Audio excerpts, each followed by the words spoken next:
This to me is actually a little bit serious. Pam from the 90s group Total.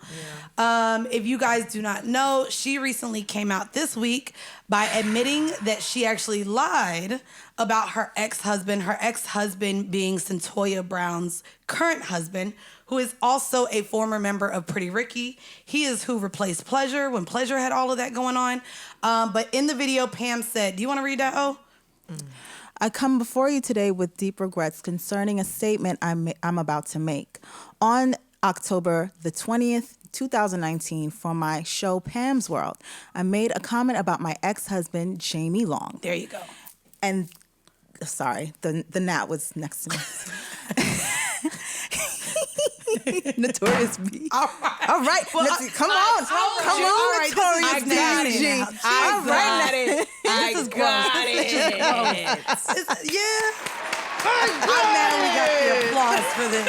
Can we get some hand sanitizer? Can I get a napkin? Can we get a napkin over here? Well, just so everybody knows, my mom ain't raised no punk bitch. You know, I kill all the bugs. Oh yeah, all of these bugs I'm getting, bro. All of them. All right. So getting back to Pam, and that comment was that he forces himself on women, and right after that I said, do you remember that night? Basically, I was telling the world that my ex-husband forced himself on me sexually, and that was a lie. All right. Jamie, I am sorry for what it is that I've said about you. I'm sorry for the shame that I have brought to your name, to your family, to you, your wife, your mom, your sister, and your cousin too. All right, she didn't say that. And I do just want to say they ended up going on the Breakfast Club, and Centoya actually said she was like almost badgering her, like, do you know the type of man that you with? Do you know the type of man that you lay down with every night? Like, and again, she apologized to, again, him, his family, his wife, his mom, his sister, whatever. But my problem is that she didn't apologize to victims that this actually takes place with. And the fact that women already have an issue coming out saying when things happen to them. And the idea that women use this as a weapon against men, it's an awkward conversation to have because, yes, women do need to come forward, especially when they talk about this. But to know that women also weaponize the act that they can say that a man abused them sexually, and it could literally alter the entire life of a man. Correct. It's crazy because I was having this conversation with Freddie Gibbs. Freddie Gibbs was accused of something that later came out to find it was a lie, but we were having the conversation around when Kobe died. Yeah. And a part of it was just like, even everything that happened with Kobe when he passed, this is the thing that people decided to talk about. Right. So even with talking to Freddie, like, despite everything good that you do in your life and the things that, you know, you having, you know, your child and all this, the fact that you could be remembered by something that someone falsely accused you of, and that's almost a part of your legacy, fucking sucks. Yeah. It's shitty. It is, but I think we gotta have a couple conversations around this, and I agree with you. It is sensitive, but I think we gotta have a couple conversations because there's a lot of language around how a lot of these situations should be defined better, right? Okay. Because I think oftentimes we hear the word rape and assault get thrown around a lot, and harassment get thrown around a lot, but we don't really discuss the impacts of coercion, which I also think can still be under the umbrella of assault.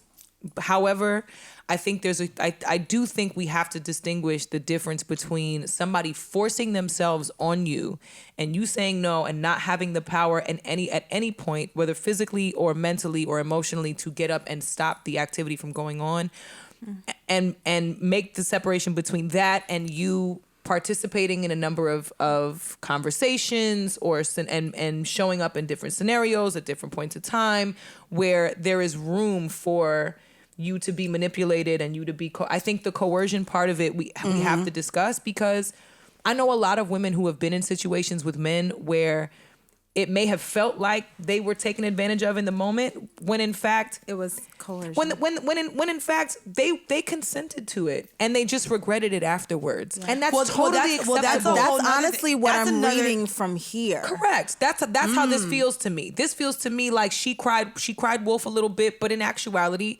she might have consented in a moment when she didn't really want to consent. Right. But it sucks because once you give consent, you no. So once you give say consent, yes, you could say no at any time. You can, but what I'm saying is once you give consent and you if you don't say no, you can't say that somebody raped you if you didn't say no after you said yes. Exactly. That's and not here's fair. And this is why I truly believe that's slippery. it's a slippery slope. And that's why I believe that this is what is going on here. So I feel like she lied. She says, basically, I was telling the world that my ex-husband forced himself on me sexually, and that was a lie. It's not to say she... Didn't feel uncomfortable, didn't feel coerced. Correct. Didn't feel all those feelings that she felt, didn't feel like she was being mentally abused in that situation. Correct. Right. Because those are also the things that she said within those statements that she made back then, a year ago. The thing is, too, us being very... Words mean things. Yeah. Mm-hmm. And so for you to say that you forced yourself onto me sexually, that is almost essentially the definition of rape. Correct. So that's the thing. When you say certain things, as not only as women, but as men, I think that men have to understand more body language. I agree. Not only body language, but there's other things besides no that mean no. I'm uncomfortable. Not tonight. There's a lot of things that men... Outside of the word no, I agree. You understand when a woman is in a place that she just doesn't want to do what it is that you want to do. And that's all, but that's coercion. And that's coercion. But again, right. coercion cannot literally directly be defined as rape, because essentially coercion is manipulation. You are manipulating a person to participate in acts that they are not necessarily comfortable with, but that they do not negate, that they do not verbally stop. But also for any woman listening, don't be afraid to tell these niggas no. There's a lot of times that even as women, we literally don't know because we're so concerned with the male's ego that we do pussyfoot sometimes around, and letting them know that we don't want it. And not even just the male ego. I think it also has to do with being afraid of what the narrative is going to be after the fact, right?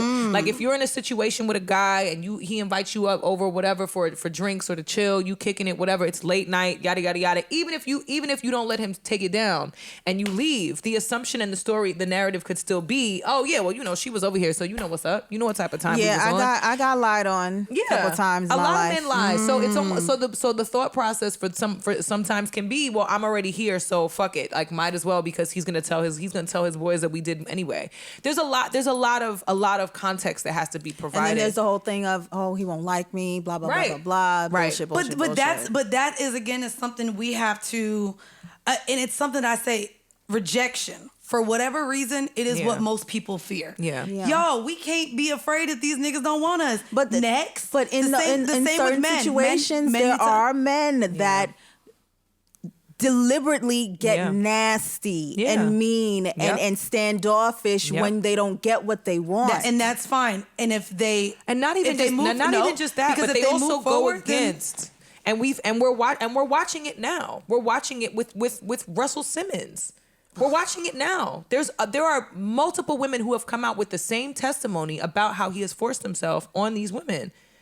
A lot of their stories mirror each other. Everybody can't be lying. Everybody can't be wrong. But this is also happening to women who professionally may be adjacent to him, and he has the power to fuck their careers up, or I don't know if he's threatened them, even if he hasn't. If you work in an industry where that may be, and I know for a fact it happens in corporate America too. It's not just in entertainment. Facts. So I mean, in those kind of situations, you do feel threatened. You do feel completely paralyzed in those moments. And it's not to take away from women that have been in those situations. That's not what I'm saying. What I am saying though is, we do have to be very careful about the language that we use when we define an experience, right? Because in a moment like this is going to live with this man forever.